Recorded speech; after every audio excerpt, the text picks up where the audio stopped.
لله الذي أحيانا بعدما أماتنا وإليه النشور. أشهد أن لا إله إلا الله وحده لا شريك له. أشهد أن محمدا عبده ورسوله لا نبي بعده أما بعد. Kaum muslimin dan muslimat jamaah sholat subuh rahimakumullah, dalam waktu 10 menit sampai 15 menit ke depan insyaallah kita akan menambah pundi-pundi amal kita, yakni dengan menambah isi dada kita, ilmu kita tentang ajaran-ajaran Islam, seruan-seruan agama samawi, agama langit yang insyaallah akan kita sampaikan. Karena semalam kita membahas tentang ilmu fikih, sekarang kita kembali kepada ilmu-ilmu tentang akhlak. Jadi kemarin fikih agak lama sedikit. Nah, apabila tidak disampaikan semuanya maka takut akan tergantung. Jadi pesannya tidak sampai semuanya. Tapi kalau pembahasan kita mengenai akhlak, insya Allah tidak akan lama, dalam 10 menit sampai 15 menit selesai. Bapak dan Ibu jemaah sholat subuh rahimahumullah, pagi ini kita petik satu ayat dalam surah Al-A'raf. Ayat ini mengingatkan kita kepada memori lama. Apa kata Allah Subhanahu wa Ta'ala ketika dulu Allah mengubah nama Azazil itu menjadi Iblis rahmatullah. Allah jadi heran kenapa Iblis itu tidak mau tunduk dan sujud kepada Adam, sementara malaikat Allah Subhanahu wa Ta'ala semua sujud. Maka Allah kemudian berfirman, qala ma mana'aka alla tasjuda iz amartuka. Ditanya oleh Allah, apakah yang menghalangimu wahai Azazil supaya kamu tidak bersujud kepada Adam ketika aku menyuruh? Apa kata Iblis ini? Qala ana khairun minhu. Iblis kemudian berkata dengan jujur. Karena Iblis ini memang makhluk yang jujur, dia tidak pernah berbohong kepada Allah Subhanahu wa Ta'ala. Tetapi dia berbohong kepada keturunan anak cucu Adam. Pada Allah dia selalu jujur. Apa katanya? Ana khairun minhu. Saya lebih baik daripada Adam. Maka untuk apa saya harus sujud? Nah, ini ana khairun minhu. Lalu dijelaskan kebaikannya itu di mana? Khalaqtani min nar. Aku ini dari api dilahirkan wahai Allah. Sedangkan kalau tahu inti, sedangkan Adam itu dari tanah yang busuk. Tin, atin itu tanah yang busuk. Jadi banyak model-model tanah, tapi disebut dalam Al-Quran tin itu tanah busuk.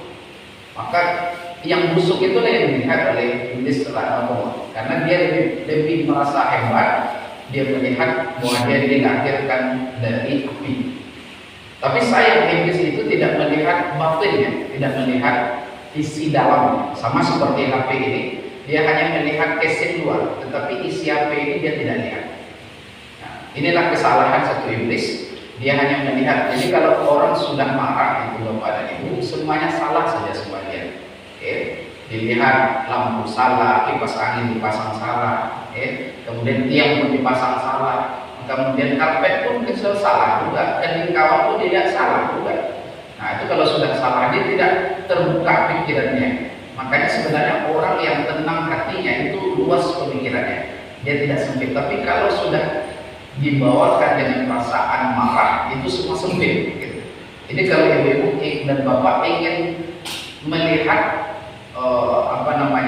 keterbukaan yang ada di lingkungan, bisa melihat peluang-peluang usaha contohnya, peluang-peluang kerja, itu pikiran harus lapang dulu. Kalau pikiran harus sempit, maka akan tertutup peluang itu, Pak. Sering saya katakan kepada mahasiswa saya bahwasanya kalau kita kuliah itu tujuan bukan kerja. Banyak sekarang apabila kita tanya kepada mahasiswa, rata-rata mereka tuh kuliah untuk kerja. Saya tanya, lebih dari 80% kuliah untuk kerja.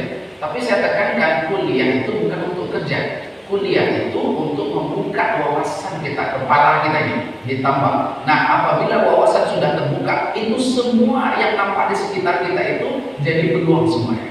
Itu akhirnya tujuannya memang kerja juga, tapi jangan sampai kuliah itu tujuan utamanya kerja. Jadi orang yang sudah pikirannya lapang, banyak wawasan di kepala, di sekitarnya ini bisa jadi peluang usaha. Sekitar kita ini sebenarnya bisa jadi peluang usaha, tapi ada sebagian orang yang mampu mengambil peluang itu, ada yang tidak. Masa kita malu sama orang orang pemungut sampah ya? Mereka melihat botol-botol aqua itu sebagai uang kan, kita melihatnya sebagai sampah. Itulah bedanya cara sudut pandang kita. Kalau kita tenang botol-botol aqua yang kosong itu di depan orang-orang pemulung itu, maka hatinya teriris karena dia melihat botol sampah itu sebagai uang. Kita melihatnya sebagai sampah. Itu cara sudut pandang kita. Itulah makanya penting kita untuk kuliah itu supaya apa? Supaya wawasan kita terbuka dan di sekeliling kita ini akan nampak peluang-peluang usaha bagi kita. Nah, iblis juga sama. Karena hatinya sudah tertutup, maka dia hanya melihat sisi luar dari Adam. Apa itu? Nah, kalau kita lihat sisi luar ini memang tidak ada yang dibanggakan. Kita ini dari tanah. Apa membuktikan kita ini dari tanah? Ya, yang kita makan itu semuanya asalnya dari tanah. Ya, kita makan bakwan kemudian dari lobak tumbuh di tanah pasti. Apa yang kita makan? Kita makan roti dari tepung tumbuhnya di tanah. Kita makan nasi dari beras dari padi tumbuhnya di tanah. Semuanya di tanah. Nah, itu sebabnya badan kita ini semuanya dari tanah. Iblis melihatnya itu, bukan lihat yang di dalam. Kalau hanya melihat dari luar, maka memang tidak ada yang membanggakan. Coba Bapak dan Ibu perhatikan dari ujung rambut sampai ujung kepala itu busuk aja semua. Iblis sudah lihat busuk semuanya. Cara membuktikan bahwasanya itu busuk, Bapak dan Ibu boleh tidak mandi, tidak gosok gigi dalam 3 hari 3 malam cuma. Pasti orang tidak akan mau dekat dengan kita. Tidak mandi, tidak gosok gigi, tidak bersih dalam 3 hari 3 malam saja, tidak usah 1 minggu. Itu akan kelihatan tahi-tahi kita, tahi di atas kepala, tahi telinga, tahi mata, tahi hidung, tahi mulut, tahi ketiak, tahi pusat, tahi bawah, semua tahi semua sampai ke bawah tahi. Maka itu yang dilihat oleh iblis, laknatullah. Tapi dia tidak melihat isi dalaman. Nah, isi dalaman dari manusia itu. Nah, ini kesalahan dari iblis al-la'in. Tapi karena dia sudah ketika itu kemarahannya sudah memuncak, maka dia tidak bisa melihat sisi kebaikan orang. Ya, jadi kalaulah dia melihat ada sifat-sifat Allah dalam diri manusia, dalam Adam, ada asma Allah di dalam, dia tidak melihat itu. Ya, kemudian ada nama-nama Allah, asma Allah. Kan kita manusia yang dibenarkan untuk memakai nama-nama Allah, Abdul Aziz, Abdul Majid, di depannya semuanya. Iblis tidak melihat itu. Lalu kemudian kelanjutan ayat itu mengatakan, qala fahbidhu minha fama yakunu laka an tatakabbara fiha. Allah kemudian berkata, kalau mau begitu wahai iblis, turunlah engkau dari surga. Ini kata Allah. Kita bernostalgia kepada masa lalu, menceritakan bagaimana iblis itu diusir dari surga. Turunlah engkau wahai iblis dari surga ini, karena kamu tidak sepatutnya menyombongkan diri di dalamnya. Berarti orang-orang nanti di surga itu tidak ada orang sombong. Tidak ada orang sombong dalam surga, karena orang sombong harus keluar dari surga. Itu Allah katakan, karena keluarlah iblis. Tidak sepatutnya engkau sombong di dalam surga Allah. Jadi yakin nanti ketika kita berada di dalam surga, nanti kita akan sama rata, sama nyaman, karena tidak ada orang sombong. Kalau di dunia banyak orang sombong, tetangga kita sombong, ini kita sombong, banyak, tapi dalam surga nanti tidak ada. Lalu dikatakan fakhruj innaka minas shagirin. Keluarlah, sesungguhnya kamu termasuk makhluk yang hina. Ini kemarahan Allah. Ya, Allah sudah menyebut shagir di situ, ya, disebut Allah. Apa maksudnya adalah hina. Kalau Allah sudah menghinakan kita, maka tidak ada ampunan lagi bagi makhluk itu. Lalu iblis ini, qala anzirni ila yaumi yub'atsun. Iblis menjawab, baik, tapi berilah aku penangguhan waktu sampai hari mereka dibangkitkan. Nah, ini janji iblis. Aku mau keluar ya Allah, tapi aku minta satu syarat. Berikan penangguhan supaya aku tidak dimatikan sampai hari berbangkit. Janji itu, permintaan iblis itu kemudian qala fa bima aghwaytani la aqudanna lahum siratal mustaqim. Iblis menjawab, karena engkau telah menyesatkan aku, pasti juga aku akan menghalangi mereka. Mereka ini siapa, Pak? anak cucu Adam. Ini janji dari iblis. Karena engkau telah menyesatkan aku. Dia mengatakan kepada Allah, karena engkau telah menyesatkan aku, pasti. Ingat kata pasti ya. Pasti ini bukan main-main. Pasti. Saya katakan kepada orang, saya pasti akan menunjukkan bukti kepadamu. Berarti itu bukan suatu hal yang sungguh-sungguh. Iblis akan mengatakan, pasti aku akan menghalangi mereka dari jalan. Siapa? Anak cucu Adam. Siapa anak cucu Adam? Termasuk kita. Anak cucu Adam. Termasuk kita yang menjadi sasaran empuk dari iblis setan. Ini panjang sejarahnya. Nanti kalau mau baca, silakan baca dari surah Al-A'raf. Itu ayat ke-13 sudah mulai bisa ditahan. Namun dalam 5 menit lagi kita uraikan apa yang ingin kita katakan di sini sebenarnya. Pertama sekali, dalam menghadapi waktu Idul Fitri ada 2 kategori manusia. Makhluk. Satu makhluk berbangga datangnya Idul Fitri, satu makhluk sedih datangnya Idul Fitri. Kita mungkin arahnya kemana? Apakah kita termasuk arah yang bangga? Ali bin Abi Thalib ketika di penghujung Ramadan itu, dia disaksikan oleh temannya Al-Aswad dan Abu Ibnu Arafi. Selesai sholat asar itu, kemudian dia bentuknya pucat, lesu. Di akhir Ramadan itu sangat lesu sekali. Dia tidak seperti hari-hari biasanya di akhir Ramadan itu. Sehingga sampai pulang pun dia lesu. Sampai di rumah ditanya oleh Siti Fatimah, apa katanya, wahai suamiku, kenapa engkau terlihat pucat? Kenapa engkau terlihat lesu? Padahal sebentar lagi kita akan menyambut hari kemenangan. Apa kata Ali bin Abi Thalib? Dan ini juga dikisahkan oleh Ibnu Hatim. Wahai istriku, bagaimana aku tidak akan lesu? Sebentar lagi kita akan ditinggalkan oleh Ramadan. Apa katanya? Bagaimana para sahabat itu tidak sedih? Termasuk Rasulullah pun termasuk orang yang sedih ditinggal Ramadan. Satu, Ramadan itu adalah setiap ibadah kita diijabah. Di luar bulan Jalai, tentu ibadah itu diijabah oleh Allah Subhanahu wa Ta'ala. Tapi Ramadan doa kita diijabah, ibadah kita diijabah oleh Allah Subhanahu wa Ta'ala. Doa kita dimakbulkan. Kemudian amal ibadah kita dilipat-lipat gandakan. Bulan Ramadan satu juga rasanya. Bayangkan ibadah sunnah saja sama seperti ibadah wajib. Dan kemudian pada Ramadan ini kita ditolong oleh Allah dalam beribadah. Tapi di luar Ramadan kita dibiarkan sendiri oleh Allah Subhanahu wa Ta'ala beribadah. Apa pertolongan Allah waktu qadfi syayatin. Jadi Ramadan ini setan-setan itu dibelenggu semuanya. Maka akan bahaya bagi kita 2 atau 3 hari lagi setan itu akan dilepaskan. Maka seburuk-buruknya orang pada Ramadan ini tidak akan terjadi kemaksiatan, itu seburuk orang. Tapi di luar Ramadan pasti akan terjadi perzinahan, pencurian, itulah. Maka orang biasanya di luar Ramadan itu terjadi kemaksiatan yang luar biasa. Tapi seburuk-buruknya orang pada setelah Ramadan ini dia akan hati-hati pada bulan Ramadan. Maka sekitar 2 hari lagi atau 3 hari lagi musuh terbesar kita akan kembali dilepaskan oleh Allah Subhanahu wa Ta'ala. Dan itulah nanti yang akan menghancurkan kita. Ini yang menyebabkan para sahabat Rasulullah itu menangis ketika Ramadan itu ditinggalkan. Ini bisa kita lihat di luar Ramadan sekarang kan kita lihat di dalam Ramadan, di luar Ramadan kita lihat apakah akan sebanyak ini atau akan berkurang. Itu salah satu kita lihat analis kita. Ini Bapak dan Ibu jamaah sholat subuh rahimahullah. Jadi para sahabat itu dia tidak terlalu bangga ketika bulan Ramadan ini berakhir, malah dia akan sedih karena Ramadan ini ibarat orang tua baginya. Ketika dia bersama orang tua kita kan bahagia, tapi ketika kita ditinggalkan orang tua menangis kita. Nah Ramadan ini adalah ibarat orang tua bagi kita, menangis kita ditinggalkan. Itu satu, sekelompok orang yang kemudian sedih apabila ditinggalkan Ramadan. Dan 3 atau 2 hari lagi atau hari Rabu atau hari apa, maka kita akan ditinggalkan Ramadan.